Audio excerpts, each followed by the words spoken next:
They were the family everyone feared, though no record ever named them as killers. For generations they kept to themselves, marrying only their own. To the town below, they looked like a sickness in human form. Children were warned never to cross their land, and stores closed their doors to them. At last, they were banished to the high house, as if their very name carried a plague. Cut off from food, from work, from every human bond, but their silence hardened into violence. Soon, farms were found burned, whole families killed without struggle, and teachers who had spoken against them vanished, leaving schools shuttered. The ledgers recorded the burials, but never the hands that filled the graves. What drives a family so violent that it goes for the blood of its own town? And why were they never named as murderers when every evidence pointed only to them? Before we go any further, I want to ask you, where are you listening from right now, and what hour is it over there? Leave your answer in the comments below, and while you are here, make sure you subscribe to X Archives so these records, sealed, buried, and almost forgotten, can be opened again. The surname appeared again and again in the county ledgers, written in the same cramped hand across decades. Each new entry circled back to the one before it, until no new blood was added, and every union joined only the same line. Births were marked, but the names rarely changed. The clerks noted it quietly, never raising questions, though the pattern grew impossible to miss. The house on the ridge stood apart from the town. Its boards had sunk into the earth, and its windows gave off no light even in full day. It was described as a place where time seemed held back, a dwelling that carried the weight of the family's long retreat from the world. Locals said it was as if the people inside had learned to live without daylight. Rituals were said to have bound them. Neighbors who remembered passing the ridge spoke of movements glimpsed through half-closed curtains, of fires lit before dawn and extinguished before the sun rose. No one could explain these habits, but all agreed they were not the customs of the valley. Outsiders avoided the path, for the house carried with it a quiet pressure, a presence that made travelers lower their eyes as they walked by. Even the land itself seemed drawn inward. The yard grew in strange patterns, its trees leaning toward the house as though pulled by it. The family did not mend their fences or cut their fields, and yet the space remained oddly contained, as if outsiders knew without words not to cross into it. The ledgers recorded the family as present, but in the town below they were spoken of as absent, set apart by choice or by decree, and while their name remained in the books, no one could recall when they had last stood among others in the market or the church. Their isolation had deepened into something uneasy, a silence the town would not break. What began as neglect of boundaries would soon harden into open refusal, and that refusal would be remembered as the first sign of something darker. By the middle years of the century, the family's absence became harder to ignore. Records showed their name on land rolls and tax lists, but the pews where they once sat in church stood empty. Court gatherings passed without their appearance, and when officials asked after them, neighbors said only that the ridge had closed itself off. It was not a single act of refusal, but a steady thinning away until the family lived in their own time apart. Births no longer came with the witness of a clerk or minister. It was said the infants were delivered in the upper rooms of the ridge house, then carried no farther than the porch. Baptismal fonts in the valley churches did not touch their skin, and the space beside their surname in parish records remained blank. Some whispered of children who were never written down at all, their lives known only inside those walls. The schoolmaster noted their absence too. No boy or girl from the ridge ever walked the dirt road to the schoolhouse, and yet the census still marked the numbers. Questions were avoided. The family was said to have their own ways, as though this explained why children grew to adulthood without ever being seen in lessons or recitations. The silence of their withdrawal was tolerated, though unease grew each year it stretched. Funerals took place without bell or procession. A pine box would be lowered into the ground at the family's own plot, with no minister's words carried across the valley. Smoke from their chimney was said to hang longer than it should, a dense gray that rose on the mornings after these unmarked burials. Outsiders who passed by spoke of the stillness around the house, as though grief there moved without sound. Meals, marriages, and every binding of life were kept within their doors. No outsider spoke of having shared their table. The cutlery and plates were said to clink in silence, as if even within the family, voices were hushed. A single oil lamp often burned long into the night, casting its glow against boarded windows. The ridge became less a place of residence and more a sealed enclosure, holding its people inside. The land around them bore the same marks: barns unpainted, fences falling, but no neighbor ever invited to mend them. Yet the fields did not turn wild. There was always just enough order to suggest use, though no one saw the labor done. The ridge appeared to resist intrusion, its neglect deliberate rather than careless, as if outsiders were meant to see its distance and pass on. The valley's memory of the family shifted during these years. Once spoken of as odd but present, they became instead a shadow over the town's edge. Their lives were accounted for on paper, but the paper did not reach the reality of their days. Behind their walls, rituals grew sharper, though no one could name them. And with each year, the divide widened until the family's silence became its own kind of presence. It would not remain silence forever. What had withdrawn from the world would soon show itself in a way the records could no longer ignore. By the late 19th century, those few who came close enough to the ridge noted a sameness that grew sharper with each generation. Traveling ministers, obliged to mark births and deaths, recorded in their margins that every new child resembled the last. Their brows sat low, their eyes narrowly set, and their mouths bore the same slight downturn, as though one face had been copied again and again. It was said the ministers sometimes mistook older siblings for the newborn, their resemblance so exact that names blurred in the record. Photographs kept in courthouse files and family Bibles tell the same story. A portrait dated 1872 showed 3 children posed stiffly in front of the Ridge House. Another, taken nearly 30 years later, depicted a different set of children, yet their faces mirrored the earlier image so closely that they could have been mistaken for the same sitters. The clothes had changed. The boards of the house behind them had grown darker with rot, but the faces held no sign of time. Neighbors remarked that looking at them was like looking into a mirror without reflection. One family in the valley was said to have stopped inviting them to gatherings after a child asked why all the Ridge children wore the same mask. From that point on, photographs of the family rarely left their own hands. When copies did appear in county records, they drew whispers more than recognition. The sameness was not only in their appearance, but in their movement. Witnesses noted that the way they walked, heads slightly bowed, arms close at their sides, did not vary between children and adults. Observers claimed it was as if one motion had been taught and rehearsed across decades, an inheritance passed down not only through blood, but through posture. Even laughter, when it came, was described as short, clipped, and almost identical between siblings and cousins. The cemetery, plot near the ridge, confirmed the cycle. Stones carved decades apart bore the same first names repeated again and again, as though the family had not only shared their faces, but recycled their identities.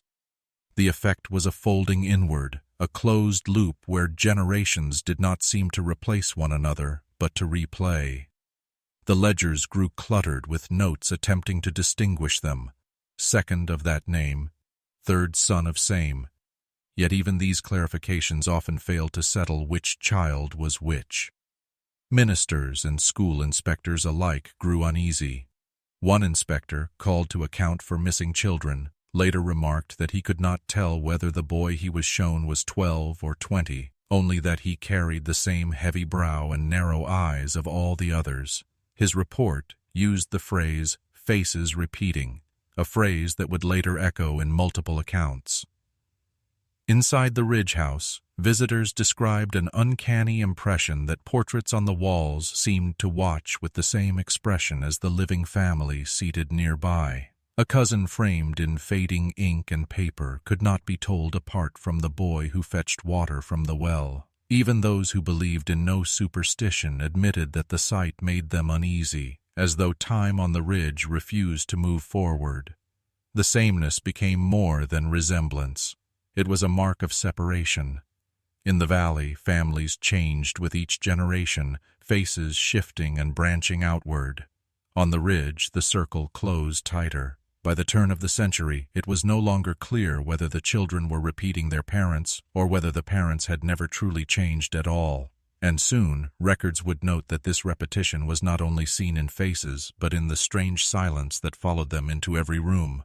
By the final decades of the 19th century, the ridge was marked less by what was seen than by what was absent. Neighbors remarked that while smoke rose steadily from the chimney through every season, no sound of life carried down the slope, no voices of children at play, no doors opening and closing, no hymns drifting through open windows. The ridge house stood as though sealed from the inside, occupied but untouchable. Records of schooling confirmed what the valley already suspected. No child of the ridge had been enrolled for more than a generation. The local schoolmaster noted the gap but made no inquiry, for the family's reputation left little appetite for confrontation. Births were rumored, but without baptism or ledger entries, they remained shadows rather than names. In effect, the family's younger generations had been erased from public record even while their chimney smoke confirmed their presence. Supplies were obtained in ways that drew more suspicion. Local merchants spoke of finding coins left on their counters before dawn, heavy with tarnish and wear, some stamped with years long past circulation. These coins, though valid, carried a smell of old iron, as if drawn from trunks unopened for decades. Goods would be taken before the shop doors opened, and no face was seen. The pattern repeated often enough that it ceased to surprise, though it never lost its unease. It was as if trade with the ridge took place across a barrier of silence rather than over a counter. The silence itself seemed deliberate, an act of protection. Travelers who lost their way and passed near the ridge house described a stillness unnatural even for the hour. Dogs that might have barked fell quiet, and the sound of their own boots on the path grew intrusive, echoing where no echo should carry. Some later said it was as though the house listened more than it spoke, guarding itself with the absence of sound. The cemetery near the ridge told the same story in stone. Few new graves appeared, though whispers in the valley claimed the family was not dwindling but multiplying. The lack of fresh markers suggested burials took place elsewhere, perhaps on the ridge itself, hidden from those below. What could not be seen or counted became part of the silence, just as the missing voices and shuttered windows had. The ridge grew emptier in appearance, yet the signs of habitation remained. Smoke rose, curtains sometimes shifted. In winter, the snow near the steps melted in precise patterns, showing a path walked many times over, and yet no one was ever seen walking it. What emerged instead was the unsettling impression that the house and its occupants had drawn inward, their lives retreating into a sealed chamber where no outside gaze could follow. Officials who attempted to survey the land recorded difficulty in confirming household size. Doors were not opened, and questions met only with gestures or, more often, with nothing at all. One account noted that the Ridge family conduct themselves as shadows, leaving coin but not count. The phrase lingered in county files, suggesting a presence so real it had to be acknowledged, yet so withdrawn it could not be measured. This silence became more menacing as the years passed. To the valley below, the ridge seemed inhabited not by individuals but by a single unbroken presence, unchanged and unchanging. What lived there was human, but it had shed all signs of ordinary life, replacing them with a ritual quiet that no one dared disturb. And soon, that silence would be broken in a way that could not be ignored. By the closing decades of the century, accounts from the ridge began to shift in tone. The silence that had cloaked the family for so long was now joined by signs of physical decline. Rumors spread through the valley of infants born weak, of children who failed to reach their first harvest. Yet the records told little. Many names were never entered, and when they were, the ink of the birth entry was often followed within weeks by the mark of a burial. Death certificates that did reach the county clerks carried the same phrases again and again: congenital defects, wasting illnesses, respiratory collapse. The repetition suggested more than misfortune. Doctors summoned to the ridge noted that they were called only in final hours, often to bedsides where life had already left. Later accounts described physicians climbing the steep path with their bags in hand, only to find small bodies wrapped and prepared before their arrival. Their notes, if filed at all, read more like afterthoughts than interventions. The graves became the most visible record of what was happening. In the narrow plot near the ridge, the earth was disturbed with a regularity that could not be ignored. New mounds rose beside older ones, their soil loosely packed, as if dug in haste. Stones were rarely carved. At most, wooden markers stood for a short season before weather erased them. Visitors who passed the plot remarked that the graves appeared shallow, as though the earth had been reused again and again in a cycle of death that left little time for rest. The appearance of frailty did not end with children. Witnesses who glimpsed the family during rare trips into town spoke of pallor, of shoulders hunched beneath heavy clothing even in summer. It was said that the family walked with effort, their steps deliberate but slow, as though every movement carried weight. The air of silence that once seemed like a choice now looked closer to exhaustion, as if breath itself had become scarce. Merchants continued to find their counters emptied before dawn, yet they began to notice that the coin left behind was lighter, worn thin, as if handled across too many generations. It was not only money that seemed diminished. The family themselves appeared as relics of an earlier age, fading before the eyes of those who observed them. Census takers, when pressed to account for the Ridge household, often wrote only uncertain figures. Some noted a number crossed out, replaced with another, as if the attempt to count the living was already outdated by the time the ink dried. In some years, only a dash was placed where names should have been, the officials unwilling to guess what might remain. The decline left its imprint not just in official papers, but in the mood of the valley. Neighbors whispered that the ridge was not so much inhabited as haunted by its own bloodline. Children in the valley were said to avoid looking toward it, fearful not of violence but of the sight of what might appear at the windows. A house that once carried menace through secrecy now carried dread through weakness, as though the family was dissolving before it could be understood. And yet the silence did not break. Funerals, if they were held, took place unseen, the graves appearing overnight as if lowered in secrecy. No prayers carried down the slope, no hymns or bells, only the dull evidence of earth overturned again. Those who sought to inquire further found the ridge as closed as ever, the family unwilling to show sickness even as it consumed them. Still, the valley began to notice that while the graves multiplied, the house itself never grew less occupied. There were always shapes in the windows, always smoke at the chimney, always enough bodies to fetch supplies in the night. What was lost was never matched by absence, and soon what appeared as decline would give way to something far more unsettling. County registers noted 3 deaths in the span of a single season. Each was entered within weeks of the other, their causes listed in the familiar language of respiratory collapse and fevered decline. The clustering suggested disease, yet no doctor recorded a visit to the ridge during that time.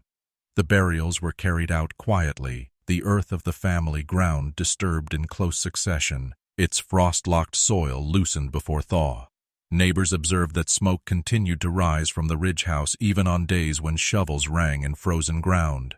After that winter, the smaller cabins scattered along the slope were left to ruin. The ridge, once dotted with signs of habitation, narrowed to a single dwelling at its crest. The decision to consolidate was not explained, but it was noted in land surveys that doors of outbuildings sagged open and barns stood empty except for collapsed rafters. Roofs bowed inward under snow, chimneys leaned without repair. It was as if the family had drawn in upon itself, sealing its presence into one structure. The house at the top took on a different shape in memory after this change. Visitors who passed near enough to glimpse it remarked that windows on the upper floor had been covered from within. Boards were fastened across panes, not with fresh carpentry, but with planks scavenged from their own unused cabins, each one fitted unevenly into place and painted over to match. Curtains shifted behind the gaps, but no faces appeared. To those watching from below, it was unclear whether the boards served to keep the cold out or to keep something hidden within. Supplies that had once been gathered by several hands were now taken by only a few. Merchants noted that coin was exchanged more rarely, and when it was, it bore older dates than before. The valley began to sense that fewer remained, even though no record showed exactly who had survived that winter. Children who had once been glimpsed by chance were not seen again. The sense of secrecy deepened, made heavier by the absence of explanation.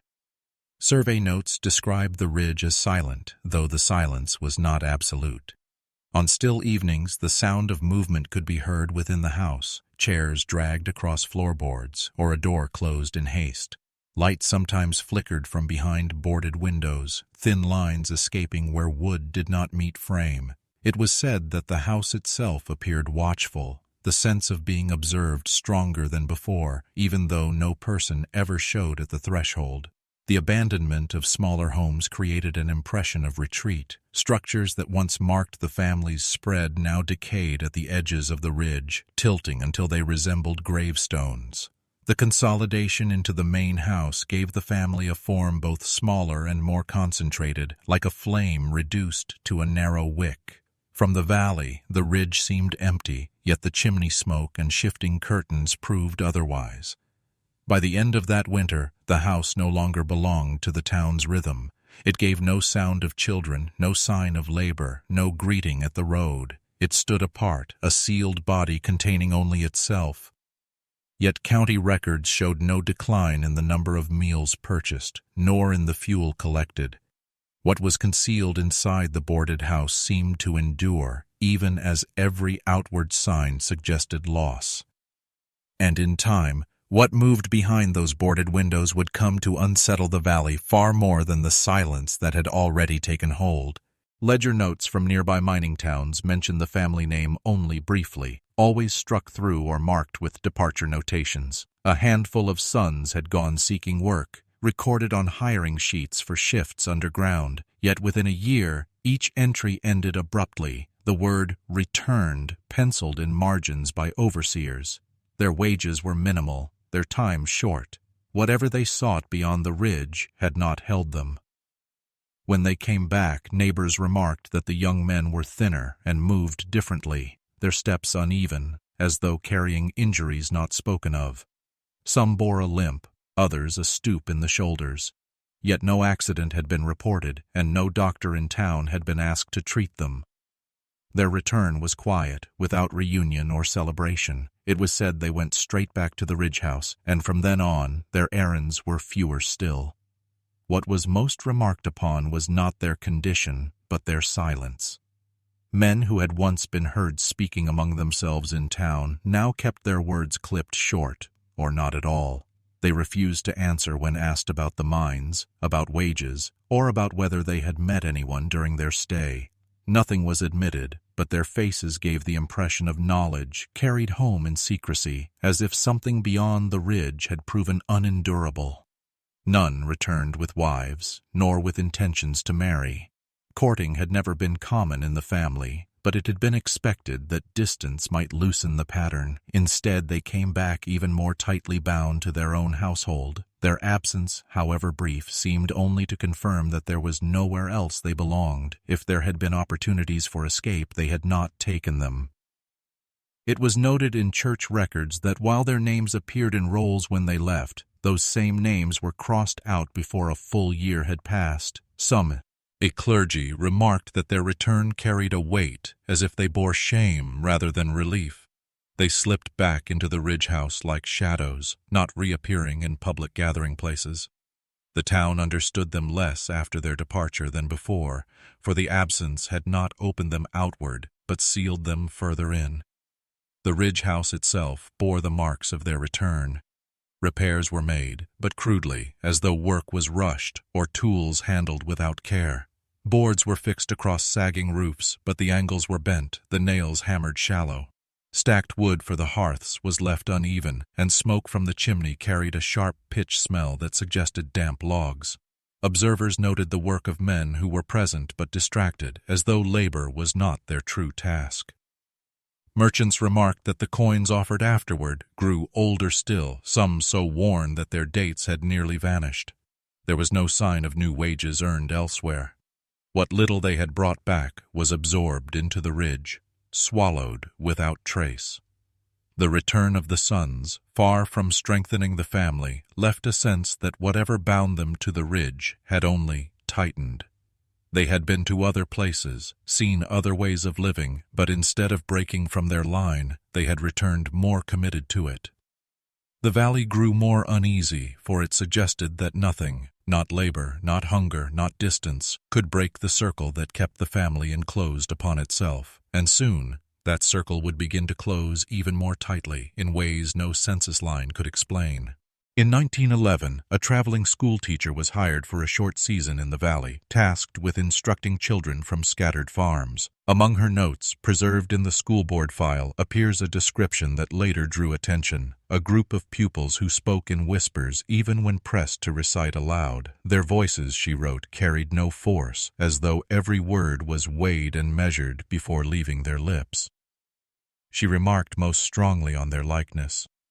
The children, though separated by age, bore nearly identical features: narrow-set eyes, sloping brows, and mouths that held a slight downturn at the corners. In her letter, she questioned whether they might be kin, though the enrollment list suggested they were drawn from several households. Photographs from that year, faint and blurred, show faces difficult to distinguish, cousins mistaken for siblings, and siblings who could have been confused for twins. The teacher observed a strange reluctance when questions were asked. The children would glance toward corners of the room, toward empty space, as if seeking an unspoken permission. Their hands folded tightly, their shoulders stiffened when called to the board.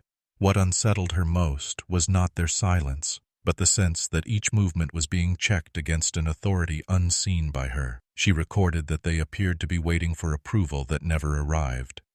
The register noted their attendance was irregular. Some weeks none appeared at all, and when they returned, they brought no explanation. The teacher recorded that their clothing was plain and often ill-fitting, hems unfinished, fabric worn thin from repeated use. They carried no lunches, but would sit through the day without complaint, chewing only on strips of bark or twine they pulled from their pockets. Their hunger was not expressed in words, only in the quiet gnawing that filled the gaps of the lesson.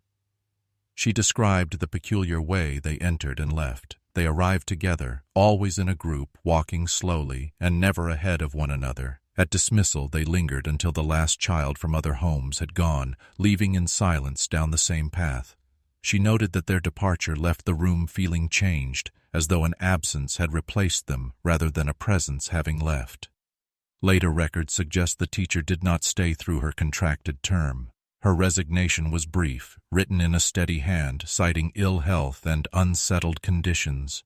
No further teachers were hired in the valley for several years afterward. Parents in other households made the journey to send their children elsewhere, leaving those from the ridge to drift back into seclusion. The account remained buried in the board's file until rediscovered decades later.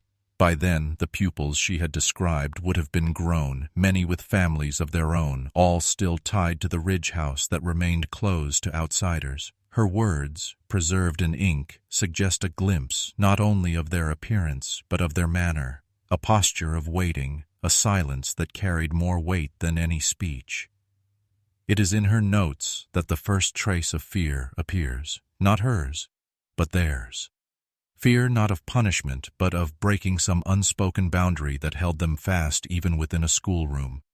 The implication that their lives were lived under constant surveillance, even in places the eye could not see, marked a change in how the family was remembered. Her account closes without judgment, but its details left the impression of children already burdened with secrecy, their likeness a living ledger of generations folded inward.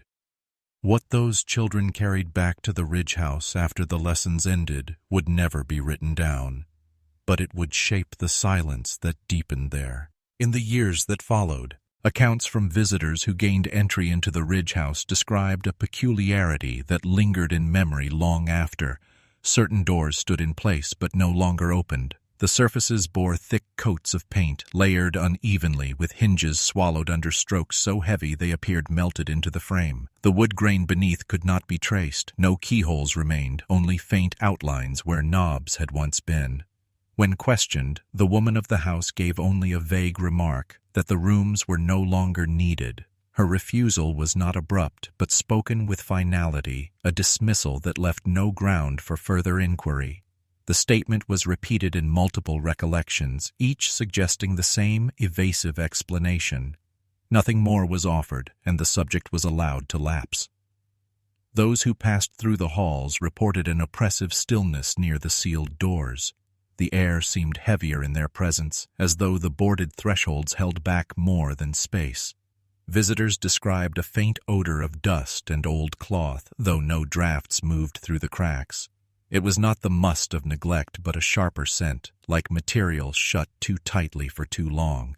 The ceiling itself carried signs of intention. Each door was painted over more than once, new coats applied not for repair but to obscure. Even where the wood began to warp, fresh pigment covered the curve, leaving the bulge glossy under lamplight. It was work that required repetition, carried out not as maintenance, but as ritual concealment.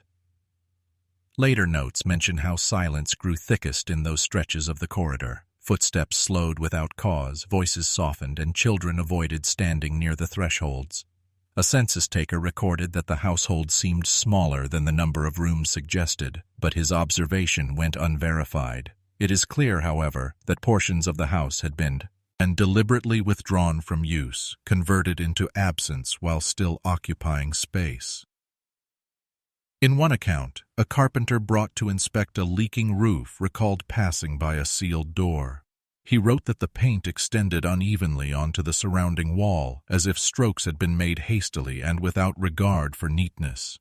He said the surface carried faint indentations beneath the layers, too regular to be natural flaws. The detail went no further, but the image of markings hidden under paint adds to the sense that what was concealed extended beyond empty chambers. The ridge house itself was large enough to accommodate many, but by the early 20th century the family's numbers had already declined.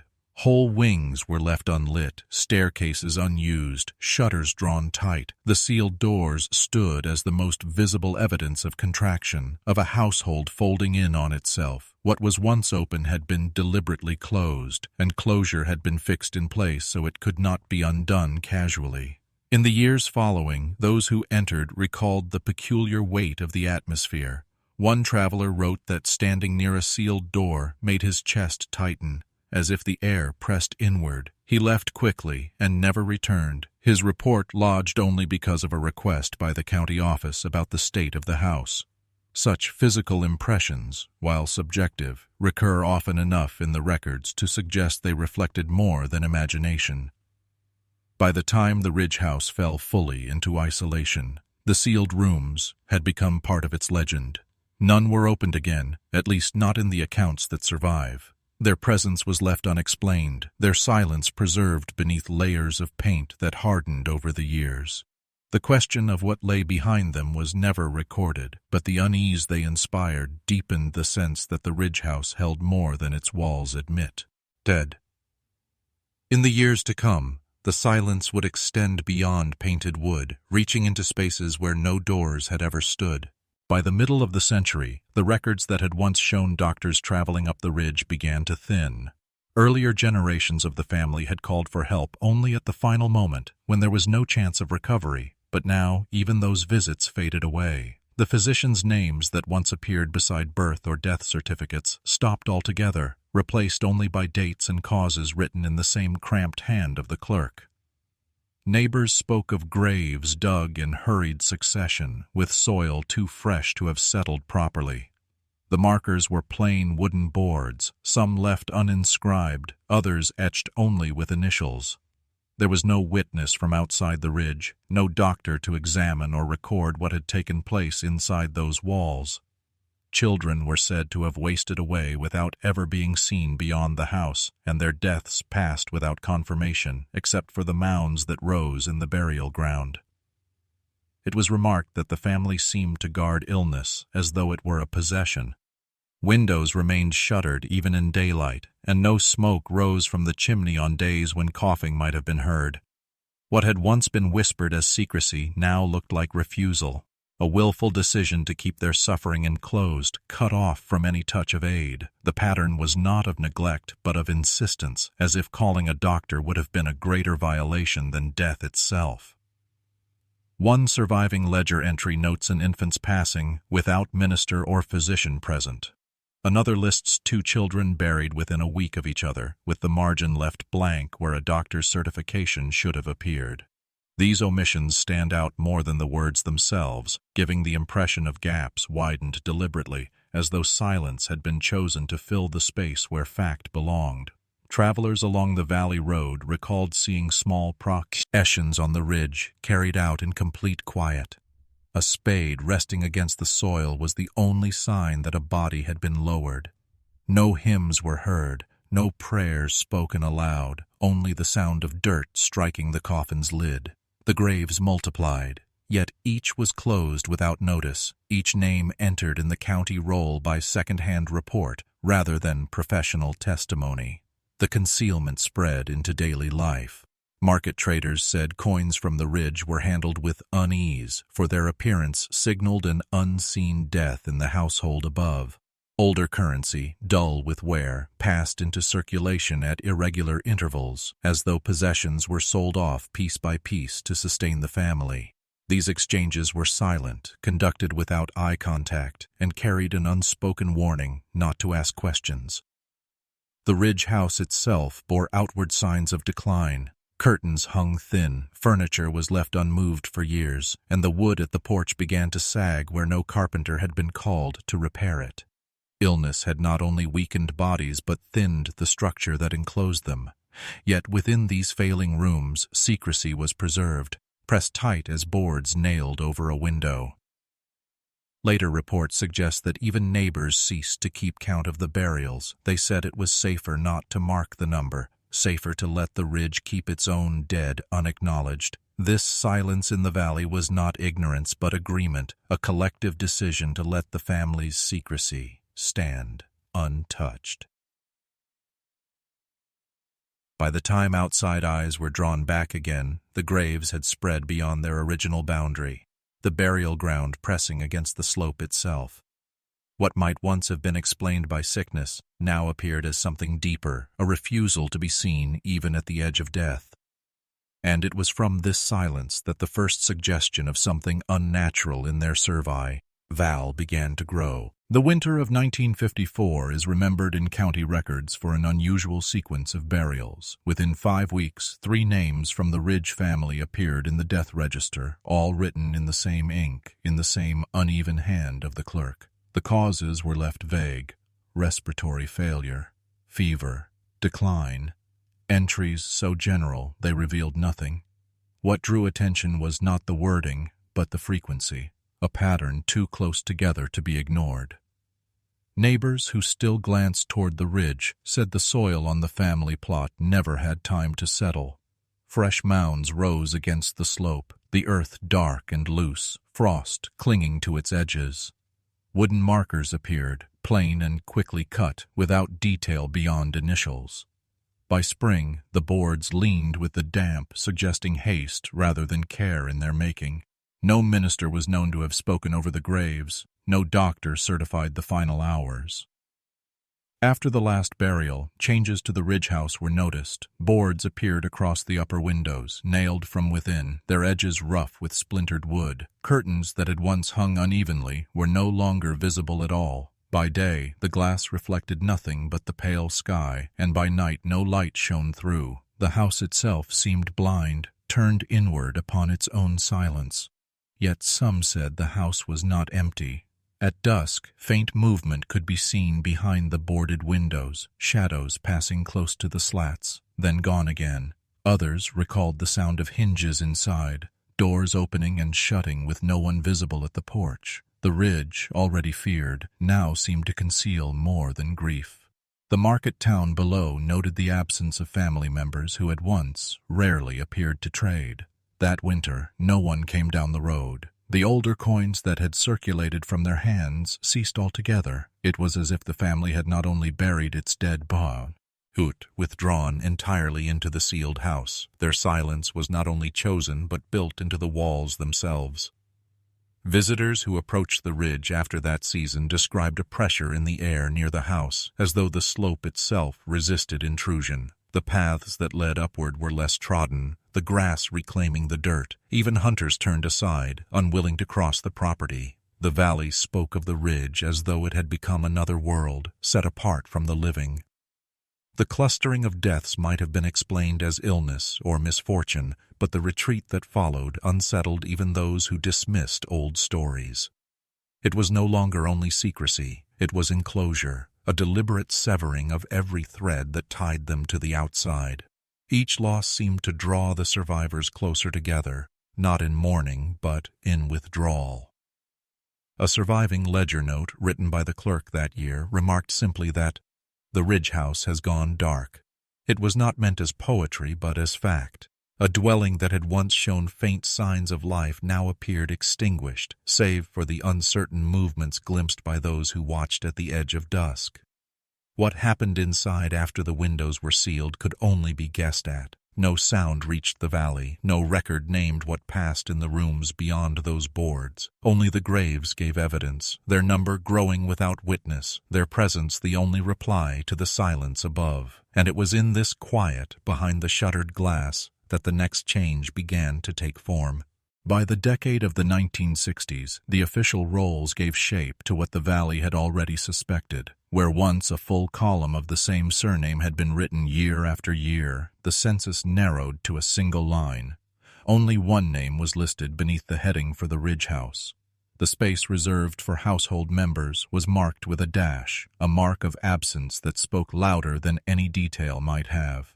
The clerk who recorded it did not leave comment, though later notes in the county office suggest unease. A single entry on a property known for its long family chain seemed less like survival than erasure. Each missing name implied a life unaccounted for, a burial not registered, or a departure never spoken of. Yet the valley still saw faint signs that the Ridge House was not empty. Smoke drifted from its chimney in thin, uneven trails. It appeared not constant, but timed, as if fire was lit only for what was necessary and then quickly allowed to die out. Those who passed by the lower path said the yard showed no tracks, no chopping of wood, no laundry hung to catch the air.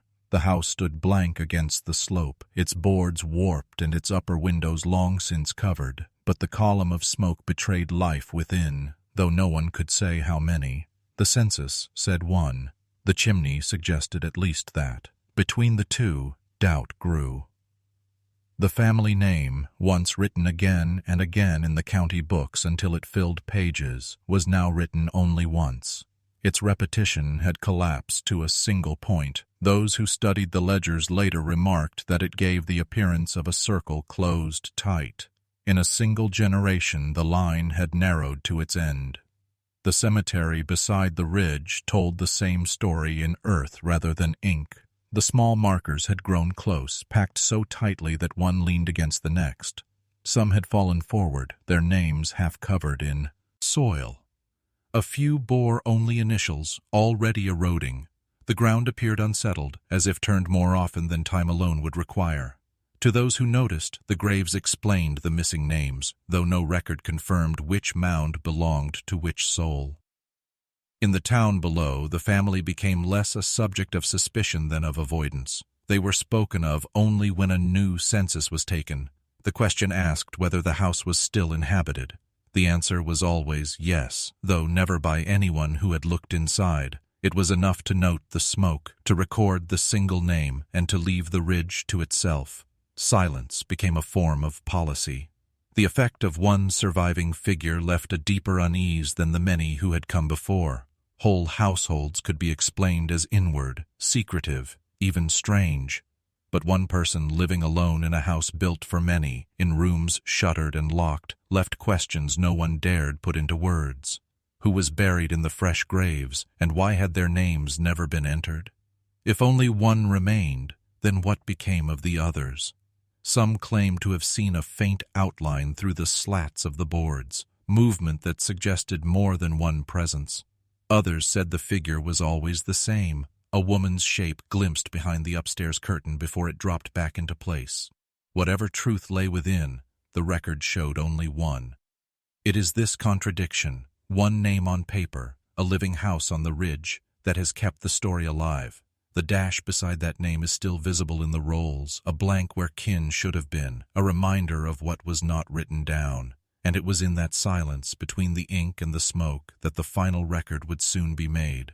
By the time the last burials were carried up the ridge, the house itself had taken on a character that was no longer neutral. What had once been a dwelling became a marker of unease, a structure whose very presence turned paths away from it. Families in the valley began to teach their children a simple instruction: do not look toward the slope. It was not a request, but a rule, repeated until it became habit. Small heads would bow, hands sometimes raised over eyes, as children hurried past the base of the ridge.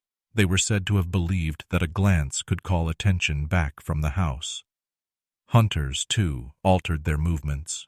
The ridge had once been a reliable place for game, its thickets and hollows known for deer and wild turkey. But reports grew that animals stopped there no longer, or when they did, men refused to follow. Hunters described a sense of the house itself watching, the boards and windows turned outward like eyes. Some men who had carried rifles since boyhood admitted they walked the longer route around the slope, even if it cost them hours. It was noted that in hunting logs of the county, the acreage of the ridge ceased to appear, as though it had been erased from usable ground. The porch was perhaps the clearest sign of avoidance. Records later described it as unchanged across 2 decades, its boards never worn by visitors' feet, its steps never marked by mud. Only the woman was known to have crossed it, her weight leaving a solitary pattern. Neighbors passing at distance said the boards seemed too clean, too still, as though the absence of touch had sealed them. When storms tore shingles from barns and uprooted trees elsewhere, the porch was never reported broken. It stood in waiting, untouched by everything except the tread of one survivor.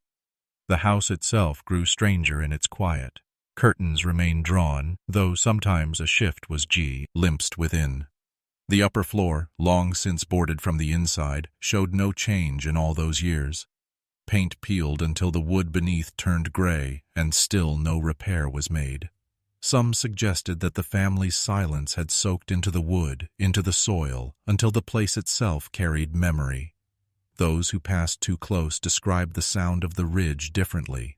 Not the usual noise of wind through leaves, but a deadened hush that seemed to fall heavier near the house. A few in the valley claimed that avoidance itself was an inheritance. One generation warned the next, without question or elaboration. Children who had never seen the family alive still obeyed the rule not to raise their eyes. School teachers new to the county noted how pupils stiffened when the ridge was mentioned, as if the warning lived deeper than memory.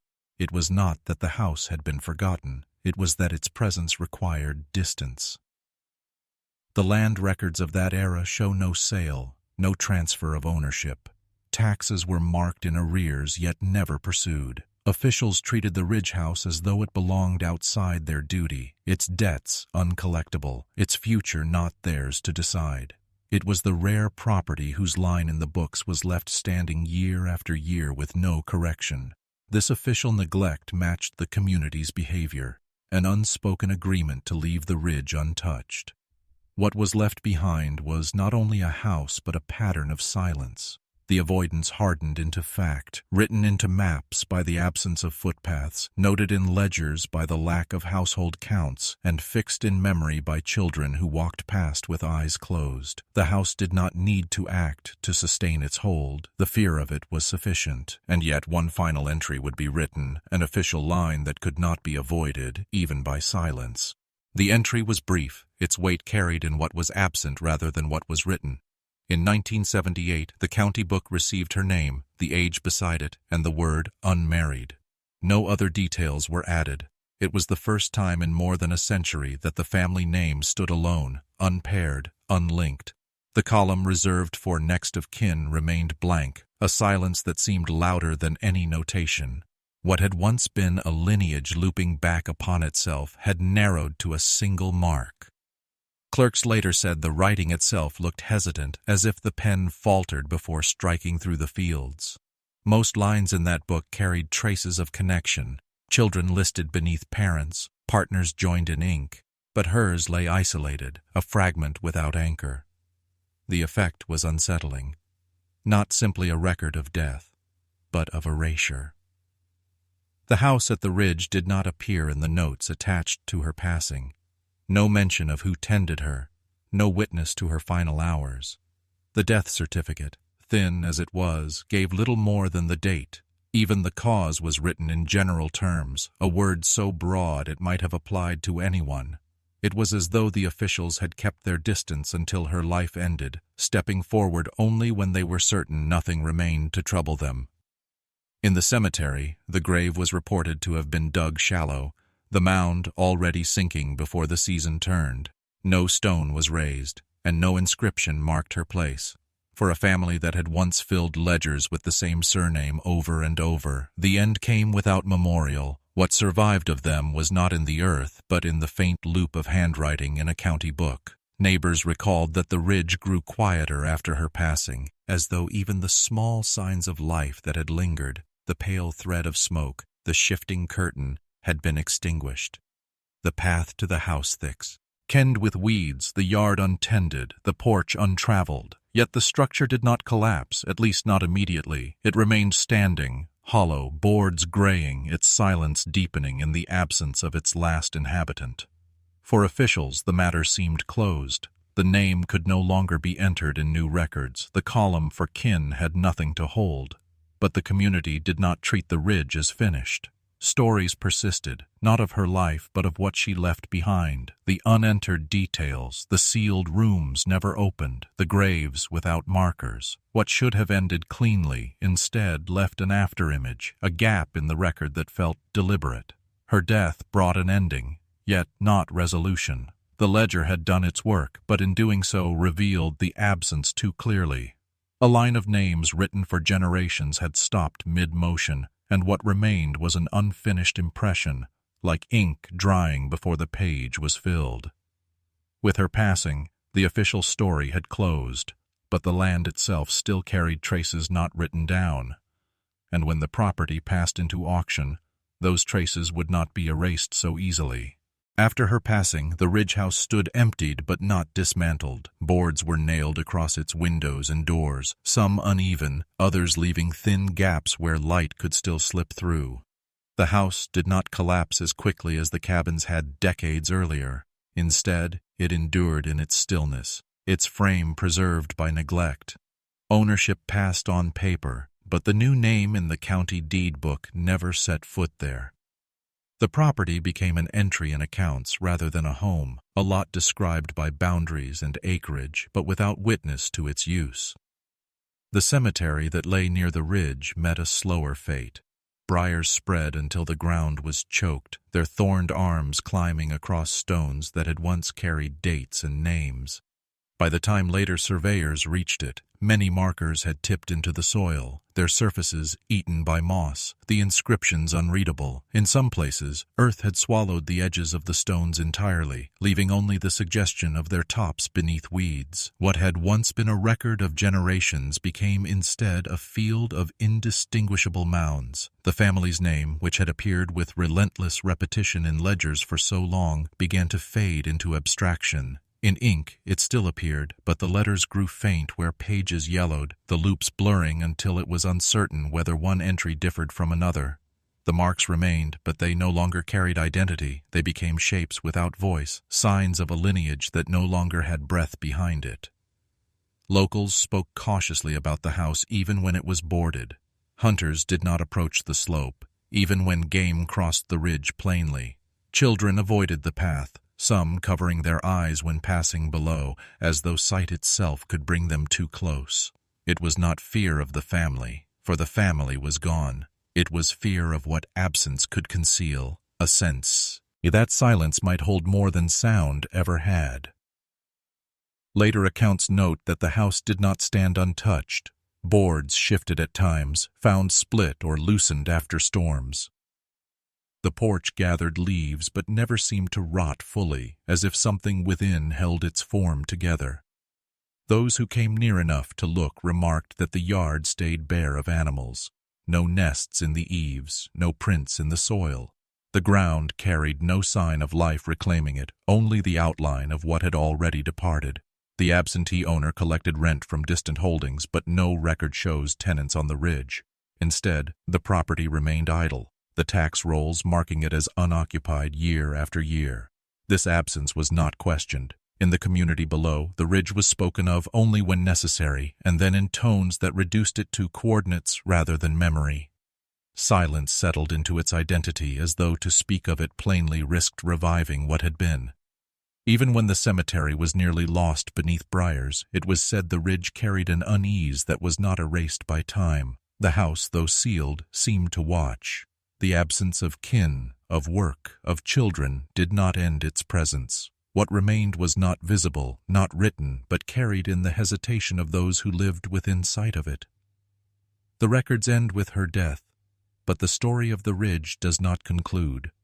What was left behind was more than timber and stone, more than names fading in ink. It was the sense that silence itself had become part of the land, and silence, unlike a family, does not die.